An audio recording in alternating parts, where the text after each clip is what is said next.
my clock, and so in the best interest of time, let's go ahead and get started. On behalf of we're thrilled to offer the fourth Monday coffee hour sessions, where we provide information on a different topic and then some discussion around that information. And so our presenter for today is going to be Gada Alshwire from IU Kokomo, and she's going to share some service learning information that we are all interested in, because a lot of our campuses have adopted some piece or part of this, and gosh, this is just prime information. So without further ado, I'm going to go ahead and turn it over to Gada and let her take over. So thank you all for being here. Hello, everyone. Thank you so much for joining us this afternoon. My name is Gada Alshwire. I'm an assistant professor of health sciences at the School of Sciences at Indiana University, Kokomo. And today I'm going to talk about service learning experience, which is an assignment that I have in one of my courses.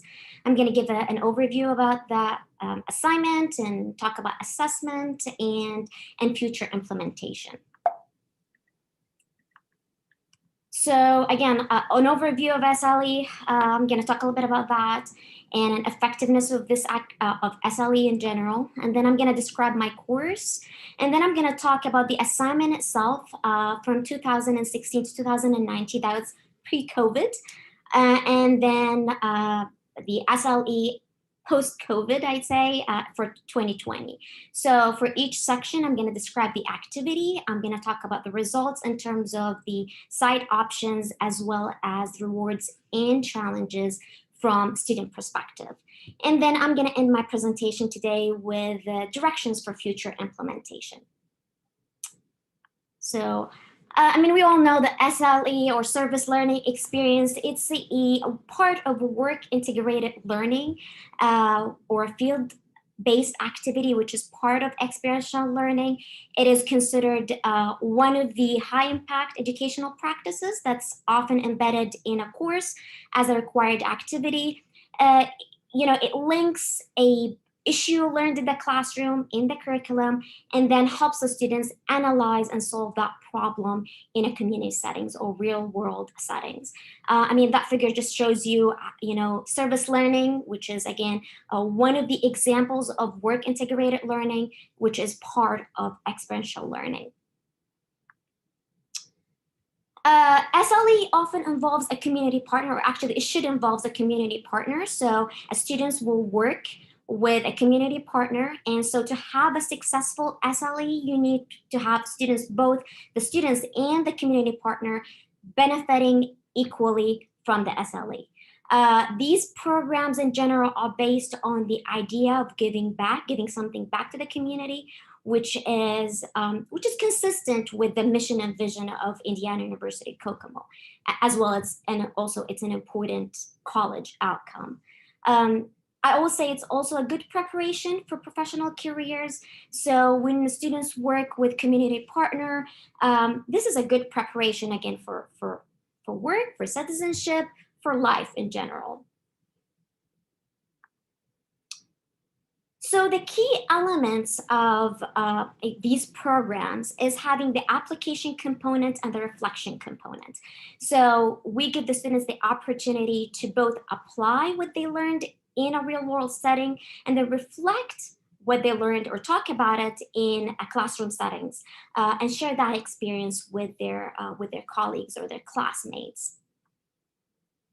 So I was kind of reading about it, and we know that the benefits of application is, again, learning about, about the issue and apply it in a real world setting, but also it allows the students an opportunity to collaborate with students from different professions, share their experiences, and try to solve that issue, and again, in the community.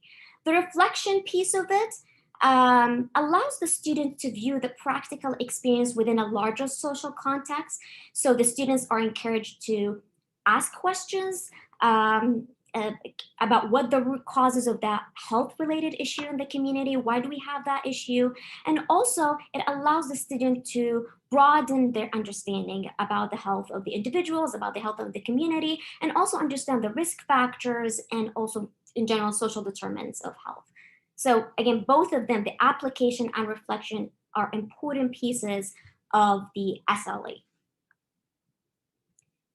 So to integrate classroom learning with practical or include practical experience, practical application with it, the SLE was offered as a required assignment or volunteer opportunity in one of my courses. It's called Introduction to Community Health.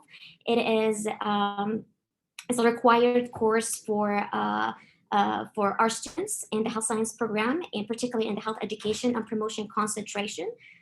This experience was aimed to give the students an opportunity to learn about various health issues in the community and explore how these organizations function in a real world settings. It's also designed to promote active engagement in the community and encourage or improve students' commitment to health outcomes or improve health outcomes of individuals. And lastly, I wanted the students to explore career opportunities in the field. So I was allowing the students to choose the side that they prefer, as long as it, again, meets the learning outcomes of this class. Talk a little bit about the course. The course is offered every full semester. So I started teaching that course in 2016 when I joined Indiana University Kokomo. And again, as I mentioned, it's a required course for the health education and promotion concentration students. But I also have students from different majors, like nursing students and psychology students often take that course as elective. The course provide an overview of the field of public health and community health. So we discuss different health organizations, their policies and their function in the community. We talk about different diseases and as well as injuries.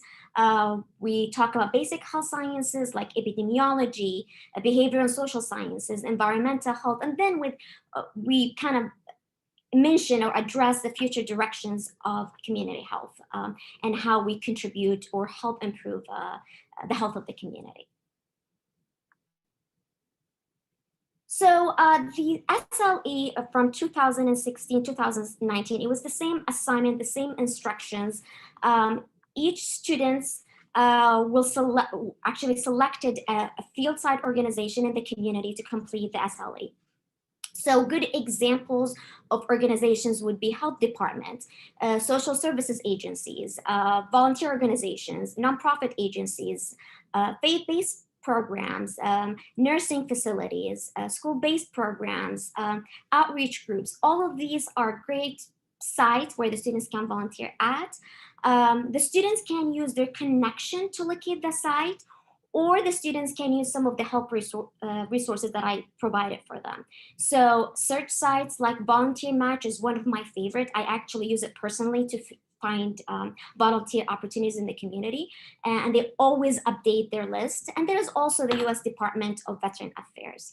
The Career and Accessibility Center at Indiana University Kokomo also have connections with local agencies and organizations. So students can reach out and can find sites from there as well. And I apologize, it seems like there's a typo here. So I apologize about that. And so again, often students prefer to find their sites on their own. And most of them actually did that. And some of them will ask for help, but the majority of them actually go out there and find the one that they want to volunteer at. The site must meet the following requirements. One, it must provide services related to health, health education, community health, or public health. The site must allow non-paid 8 hours of service. The time and date can vary. So I have students can actually complete it in one day, like they go on the weekends and go from 8 to 4 and get it done. And some of them actually kind of space it out throughout the entire semester.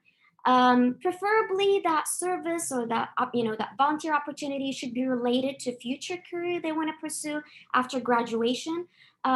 but again, some of them says we don't know what we want to do, what we want to focus on. But so I don't want to impose that on them and says you have it has to be related to what you want to do in the future.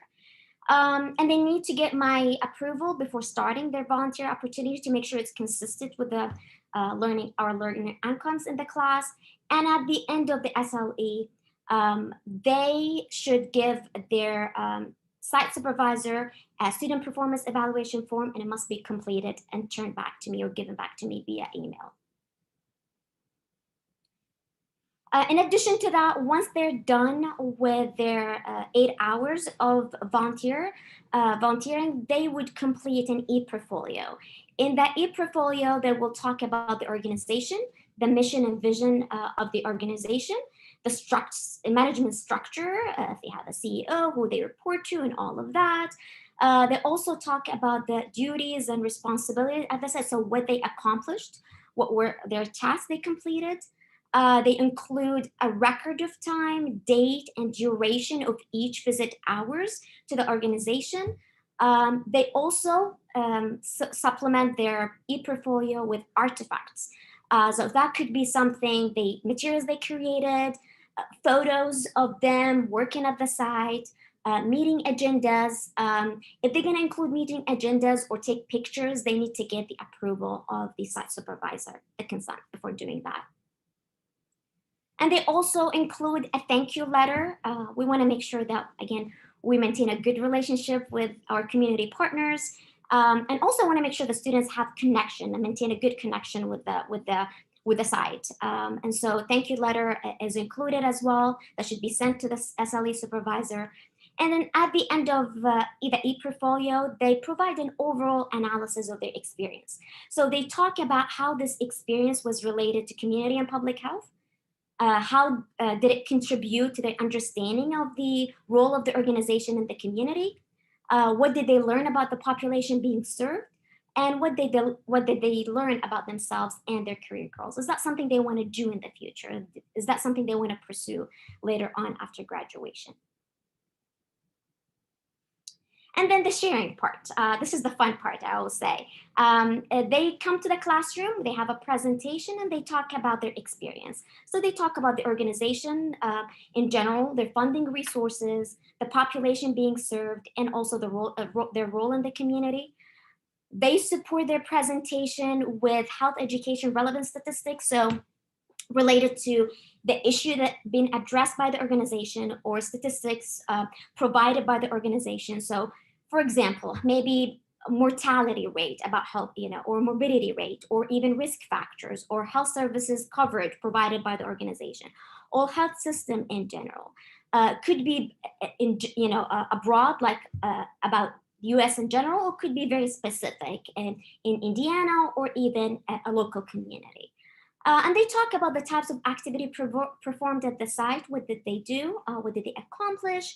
And then they end their presentation with the challenges they faced during their time there, as well as the rewards or the most rewarding aspect of the SLE. So from 2016 to 2019, I had 61 students who were enrolled in that class. From the 61 students, only 58 who finished their SLE.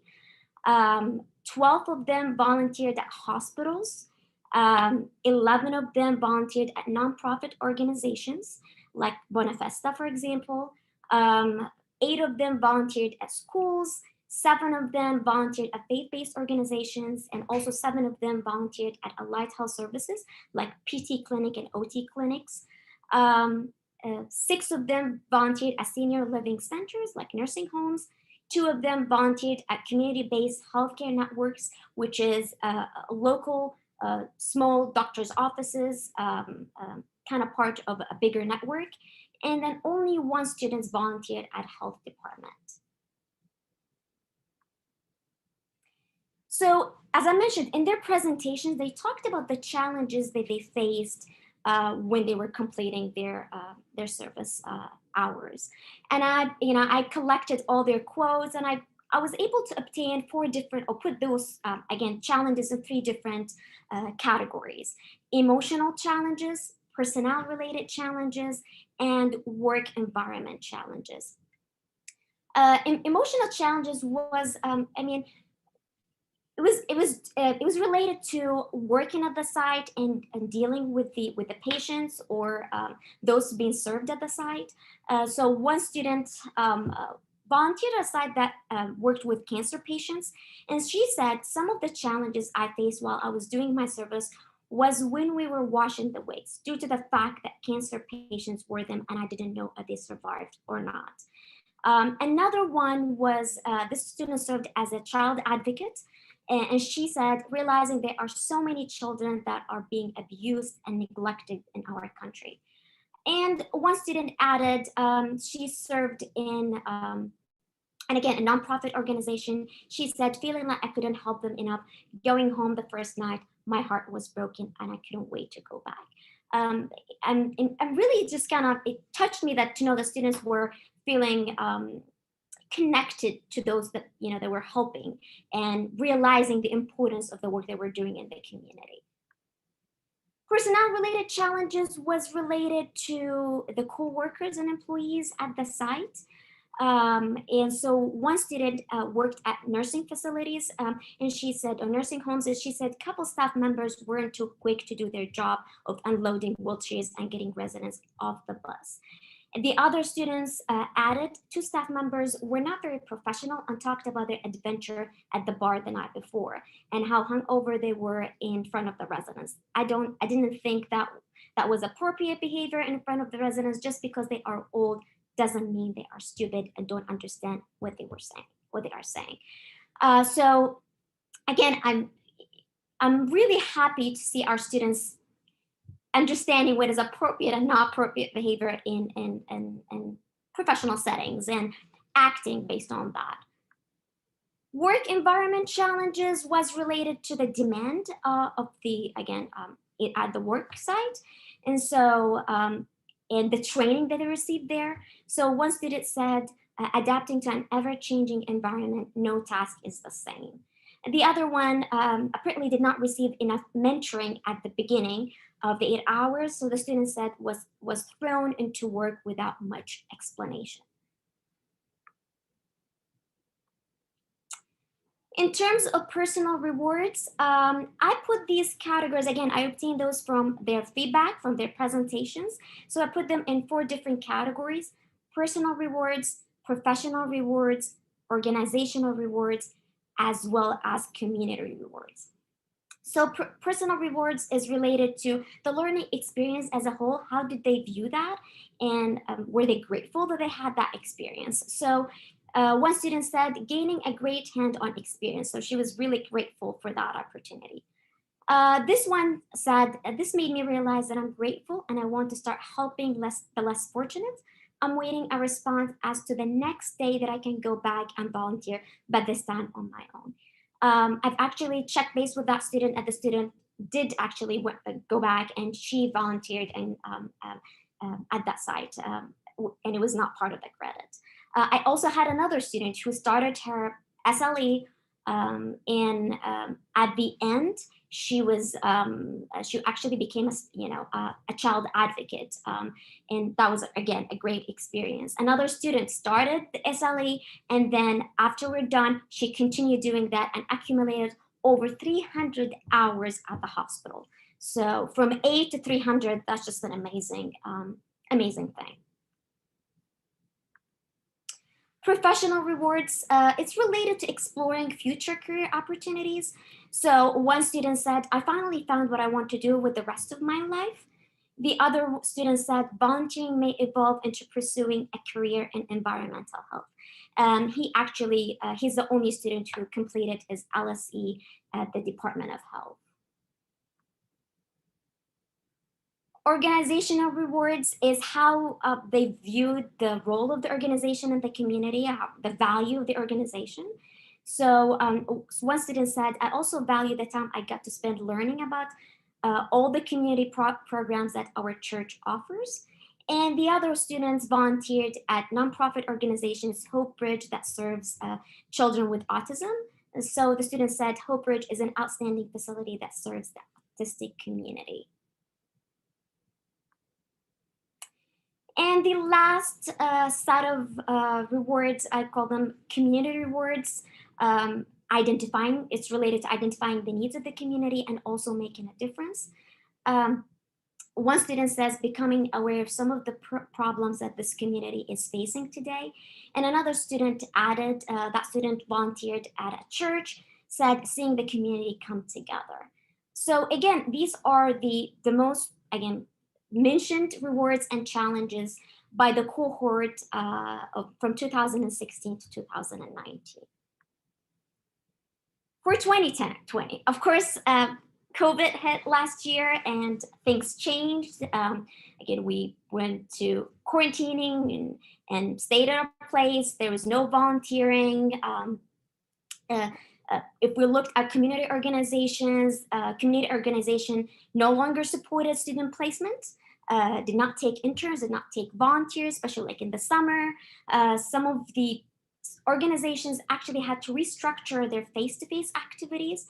So some of them incorporated virtual, but they had to come up with an alternative for that. At Indiana University Kokomo, for example, we had a temporary hold on travel and community-based activities in the summer. So, and so I was concerned about that. I had one option, either to cancel this activity completely and says come up with an alternative and not offer an SLE, or just wait until the end of the summer and see what happens. And I was kind of as I mentioned, Volunteer Match is one of my favorite sites. So I kept kind of checking that site regularly to see if the organization is going to post any virtual opportunities. At the beginning of the summer, there was not a lot. Actually, there's maybe one or two, but not a lot. By the end of the summer, end of July, the organization started to post virtual opportunities. And I was excited about that. And I thought, I'm just going to give it a try and see if it's going to work and how and what can I do to improve it. So I did offer a virtual SLE experience. So all students were required to complete a remote LSE experience. No face-to-face is allowed. The similar requirements. It must be an organization related that does do work related to community health or public health. The students can find the organization on their own. So if there is a specific organization they like and they know that they're going to allow virtual opportunity, then they can go ahead and contact the site. Or they can use the search sites that I provided for them, which is Volunteer Match or U.S. Department of Veteran Affairs. Or they can even contact the Career Accessibility Center to connect them with sites. And if they couldn't secure any sites using the options listed, then they can go and select from another list that I provided for them. They were 6 organizations that I know they will offer virtual experiences. And but they cannot reach out to these sites unless they try the other options. And so I provided them with 2 out-of-state virtual experiences. They were part of the colorectal cancer alliances. One was in Texas, was in Atlanta to help with the Walk to End Cancer.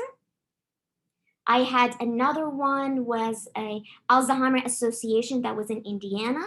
I had another activity or virtual experience in an organization in Indiana that serves a elderly population. And then the last one it was an international experience.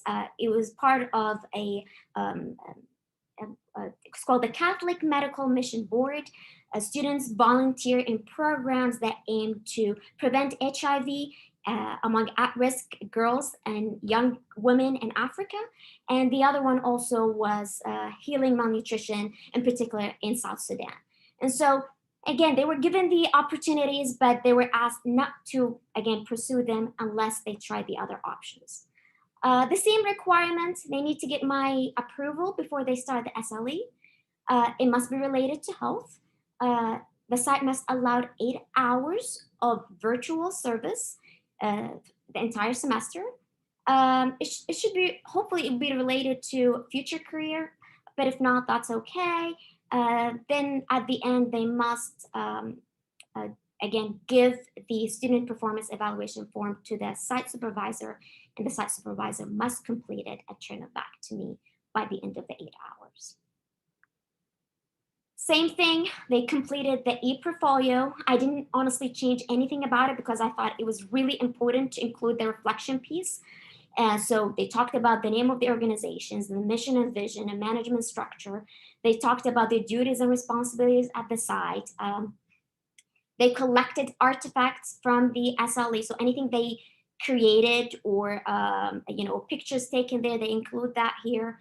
They included the time log, they included the thank you letter, and again, the last piece was the overall analysis by reflecting on how this experience was related to community and public health, how did it contribute to the understanding of the role of the organization, what did they learn about the population, and also what did they learn about themselves and what they want to do in the future.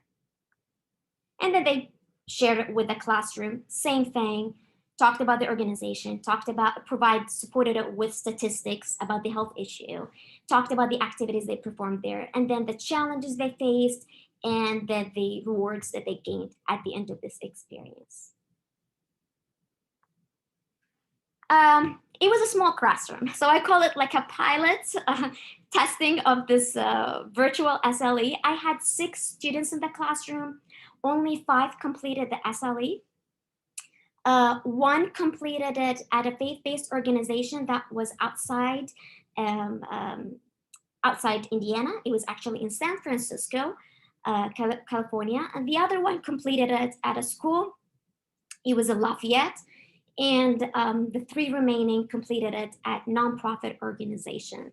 One of them was a Alzheimer Association, and the other one is an organization related to type 1 diabetes. And the 3rd organization was an organization serving elderly and individuals with disability.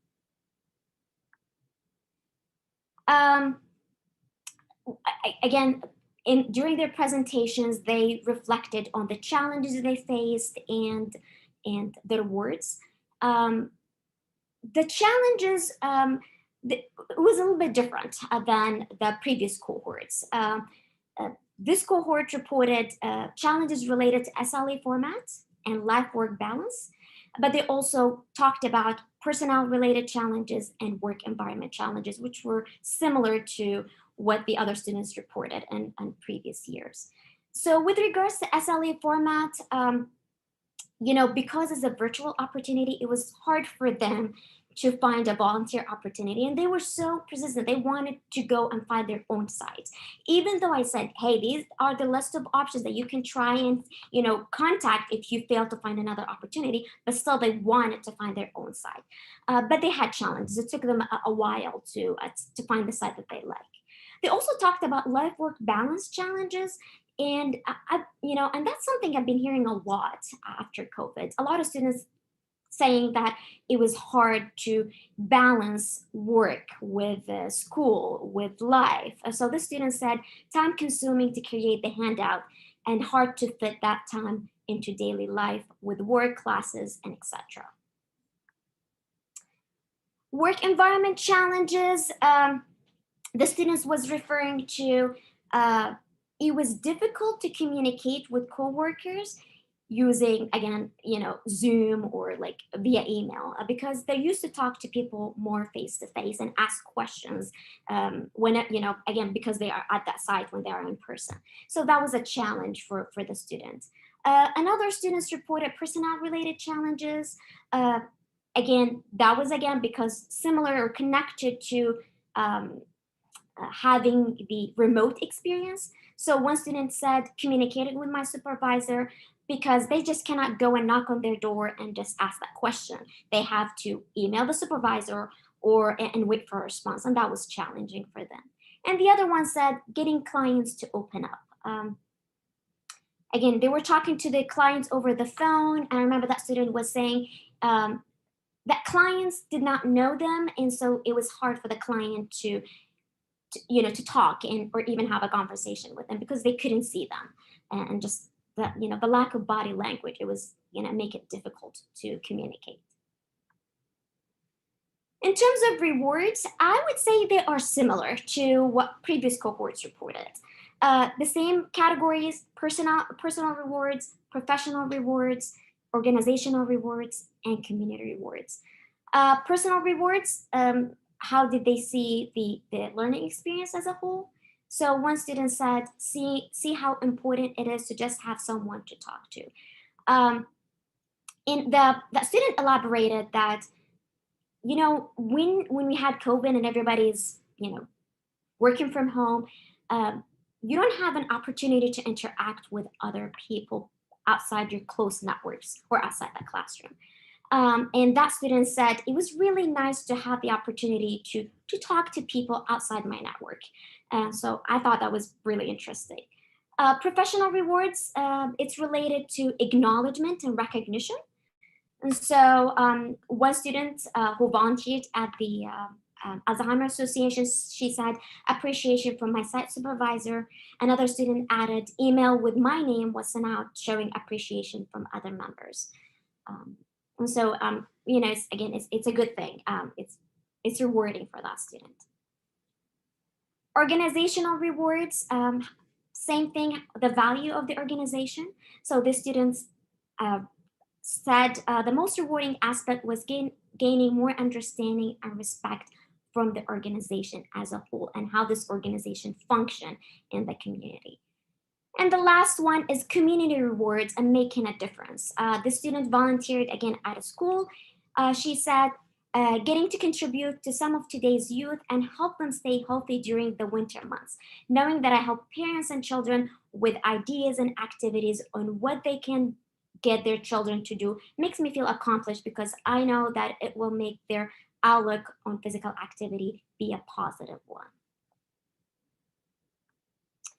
So, based on student performance and the feedback that I got in that class, it seems like it was evident that, that SLE, the virtual part of it, definitely brought a set of challenges that the previous cohort did not experience. But I would say the rewards are the same or similar. So it shows that it's really important to incorporate SLE in the classroom. But I only had 6 students in the classroom. So I think it would be really good to have more students in the classroom to see what these students are saying about doing or completing a virtual SLE. If we are going to consider a virtual one, I think we need to look at additional challenges that the students may face when they consider doing a remote one. One of them is the physical workplace. When we're working from home, and again, all of us worked from home, and we know the lack of boundaries between physical office space and the home living space. And so all of these boundaries disappear. And so again, for students, it gets complicated if they're living with their parents or they're living with roommates. So they end up most of them working from their bedroom. And so they have privacy issues. They have issues with the actual location and the size of the workplace, or even internet issues. And all of these can become what I call barriers or obstacles to succeed, to complete the virtual one. Another issue I think we need to consider is challenges with technologies.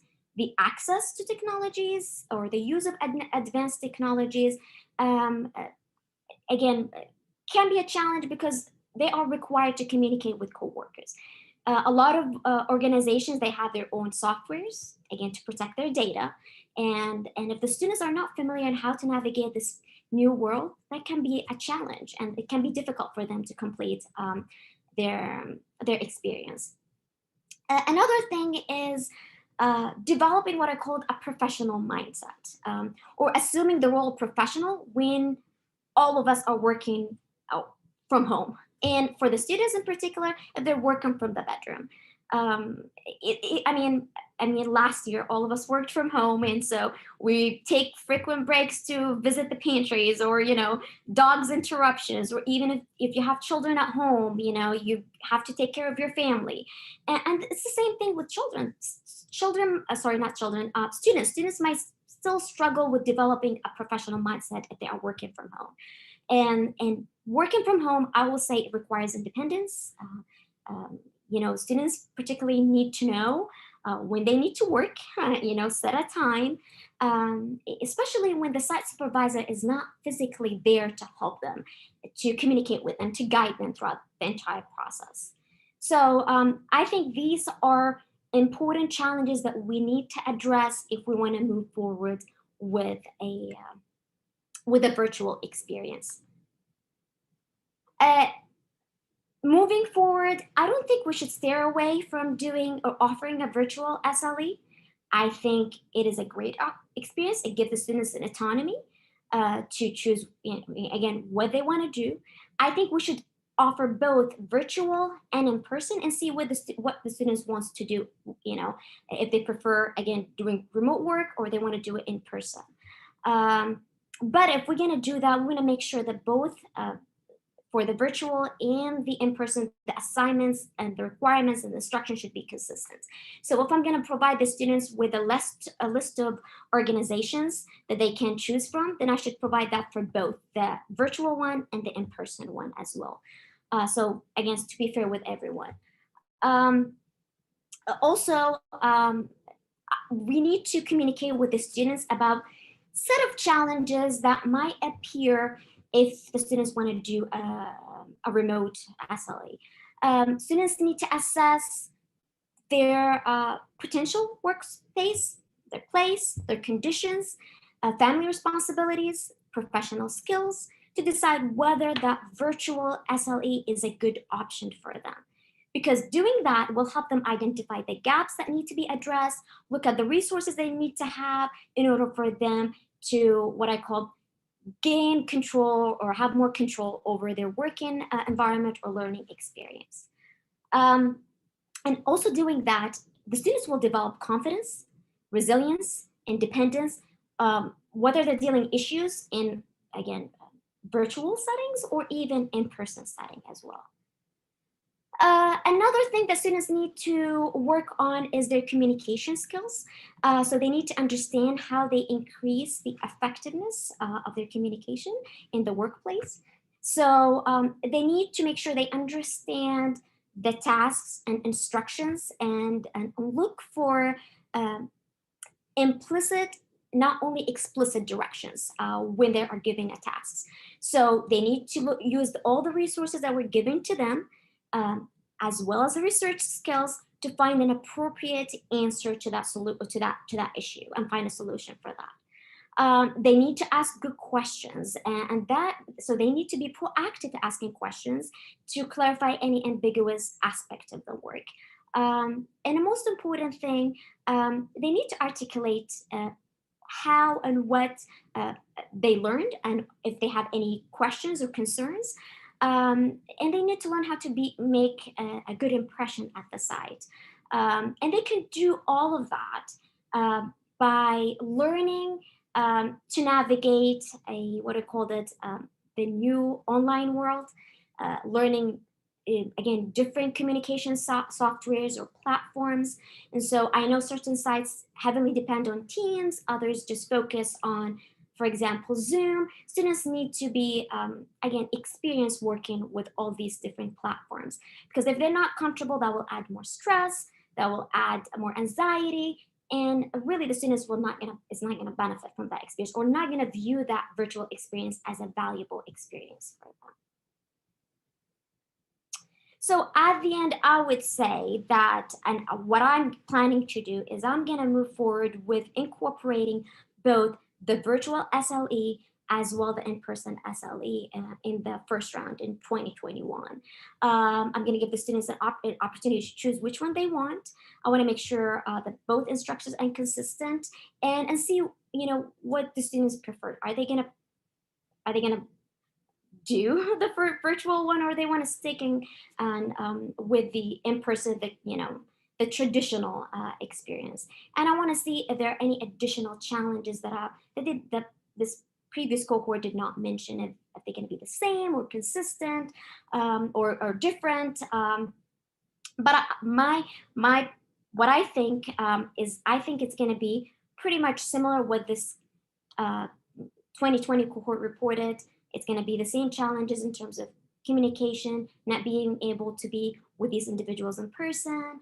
But with regards to Word, I think it's going to be the same because it was evident that both students from 2016 to 2020, they reported the same rewards. Any questions? So how do you want us to do this, Scott? Shall we just unmute and ask our questions, or do you want to have them put it in the chat? What's your preferred method? Whatever. I'm okay both ways. So whatever you want. So.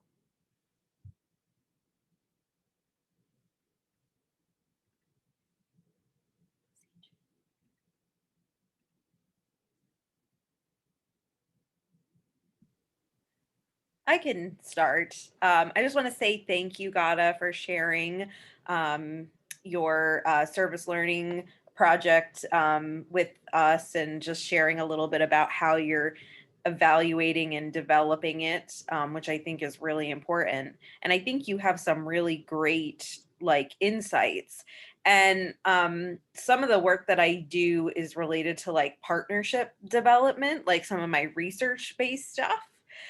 But and what I've found with like you talked about like some practical applications, this is more just like a comment or idea, like as you start with developing this and maybe getting the students ready in both a virtual or online and in-person environment, is having like reflective questions for them that they can either ask themselves or ask or discuss with the organization. So those are things that I have done like with some of my research that I think based on like what you were talking about today with like your practical insights, you're like, they really need to think about this, or they really, you know, should talk to the advisor about this. Having a list of like questions for them to think about or talk with their advisor about would be so helpful, and I think would be like really great like scholarship of teaching and learning if you even wanted to share those reflective practices as well. So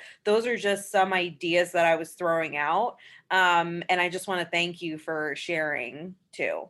Thank you, Angela. I would ask, I'm gonna ask a follow-up question. Do you include these list of questions, or does the students write their own questions? And you could do it both ways. So based on your insight, I would put like take your practical findings, like your insights, and be like, well, if they need to think about this as when they like submit their like proposal of where they're going to work or what before they actually get started, they have to answer these questions, whether it's on their own or something that they talked about with the on-site supervisor. And then you could also have, one of the things that I do with my service learning is I'll ask the students, what are you nervous about? What's clear now? What do you still need to figure out? What are you most excited for? I'll ask those types of questions. And then that gives me a sense too of what they are going to need help with. So I think you could do it both ways, I think, and that really helps with creating that like mutual environment where all of you are creating the best opportunity that's mutually beneficial for the student, for you, and for the community partner. thank you, Angela. Appreciate it. Yeah, good luck with it. I mean, I think that's great what you've started. So, and it helps when they get to program planning. So Yeah. that's how it goes.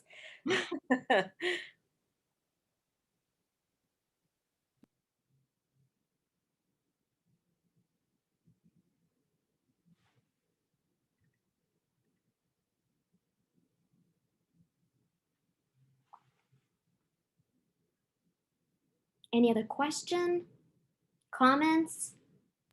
Oh, one more comment. Sorry. Do you share these results with the students too? What do you mean? I would share this presentation when you talk about the service learning project. Oh, okay. I don't actually. I don't. Yeah, I would. I mean, you don't have to go into great detail like you did today. Just add what your findings were previously and how it informed what you're doing now, like what you're doing with them at that point. So that's another thing I've done that, could be really helpful too. with transparency and whatnot. So.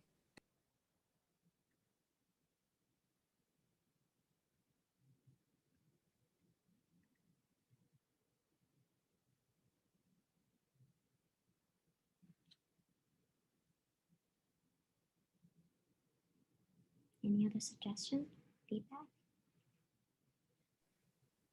I have a quick question for you.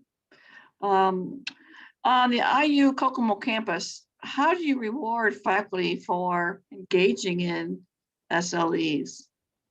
Or how do you acknowledge that toward the P&T process? Maybe I should let Julie Sandberg answer that. No, I didn't want to put anybody on the spot. I was just curious, because a lot of campuses struggle with this because we know it's such a high impact practice. We know it's valuable for all three when it's done well, and we know it's a significant amount of work. And so why isn't it represented more at a different spot within the traditional way that we evaluate folks? We actually we report that in our P&T dossier, and also we have the key experience as well. So sometimes some of these SLE is covered by the key. It's called Kokomo Experience NU, so it's funded by that, and it's also one of, again, we're proud of the key.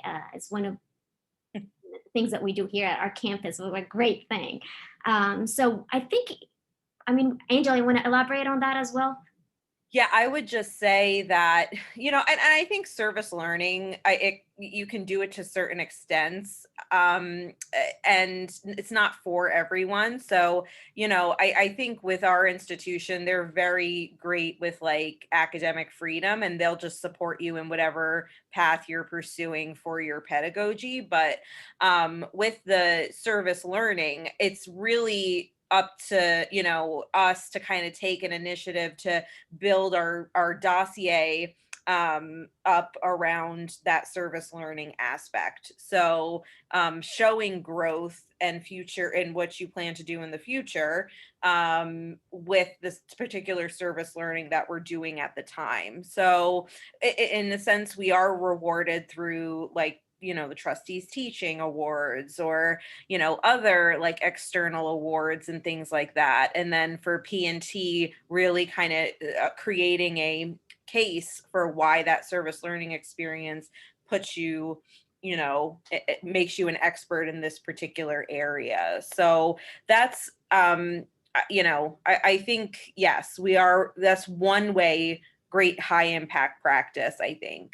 So, and what we're starting to see more and more, especially with community engagement and the importance of community engagement with higher ed institutions. So, I hope we see more of it, but I understand it's not for everyone too. So.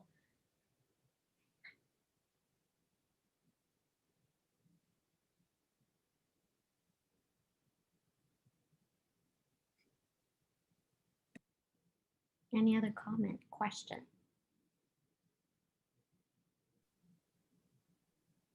I don't see any in the chat. So while you're thinking of last minute questions and ruminating over the good information that GATA has given us today, which I agree, Angela, would be perfect for Scholarship of Teaching and Learning further work. I want to remind you of some of the awards that the Leap Indiana Association has for faculty in Indiana. I see Rachel has put a link there in the chat. Thank you, Rachel. There are 3 categories. The first one is the Annual Teaching Award. And this is $1,000 purse, $1,000 in your pocket. And what's cool is that they will award 2, one to a full-time faculty member and one to a part-time. And so that's one of the things I really love about Leap Indiana is they acknowledge that work, whether it's a little bit or a lot, that they're offering for higher education. So the first one is the Annual Teaching Award with $1,000 award. Another one is the Annual Award of Excellence for Leap Indiana. And you can get application details and nomination details on the website, but that comes with a really cool plaque that you can hang up on your wall of fame. And so not very many people get awarded these. So it's time to put in your nominations, because we have people doing excellent work here in the state of Indiana. And finally, the third category, which is relatively new, is the Covet Character Awards.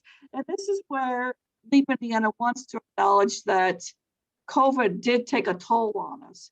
And a lot of people worked double hard, double long, double hard, really tried to move mountains for the students in our state to continue learning. And so for that one, we're really looking for examples of how an individual may have gone above and beyond for COVID in their character, and they will be acknowledged with a certificate and a printout of that brief anecdote of that character situation. So I really encourage you to go to the Leap Indiana website to look at those nominations. You can nominate a colleague. You can spread it around your university. These are really just ways to further acknowledge the cool things that we're doing in the state, for not only for ourselves, but for our colleagues as well. So I have about 8 or 9 minutes left. Any questions for Gada? I just want to say thank you for sharing that. I had no idea Leap Indiana had awards. I've just kind of been going to the professional development stuff. So thanks for sharing that. There's an awards tab right at the top. It really is nice. I wanted to share, Molly, a reminder that we do have another faculty learning community starting. And this is actually around, I think it was Angela's presentation, managing student stressors and trauma. And so if you're interested in participating in that faculty learning community, you can go ahead and reach out to me. It will probably get started here in May or June. So I'll go ahead and put my email in the chat again as well. And I'm so happy that started. I'm just so happy. That's great. So Sherry Moore is going to, and she's from Ivy Tech, she's going to lead it. So wonderful. Yeah. I'll probably join and then. So yeah, we asked Angela to lead it, but the faculty are, in particular, is doing quite a bit already. It's a little hard to take it on, but I'm so happy that, yes, I think anyone leading it that was at that, it would be fantastic. Yeah. So consider not only participating in that, but sharing it with your colleagues as well. Yeah. They might not be aware of that opportunity. Again, that might be something that they can fit into their very busy schedules and gain a lot from. I find these conversations very helpful, not only with folks on your campus, but across the state as well. I've met so many new friends, a lot of familiar faces seen here today. So without further ado, let's go down to your reactions button on your Zoom screen, and let's give Gada a virtual round of applause. Thank you. Appreciate it. Thank you, Gada, for sharing your wonderful work and inspiring us with some of your ideas and helping us learn more about it. And if you do have questions, you can email Gada. She'd be happy to answer those for you. And we hope everyone has a safe finish to the semester and has time this summer to rest and recuperate. And we will see you in the future. So thanks again, Gada. Thank you all. Thank you, Rachel, for attending today. Thank you. Have a good day. Bye. Bye.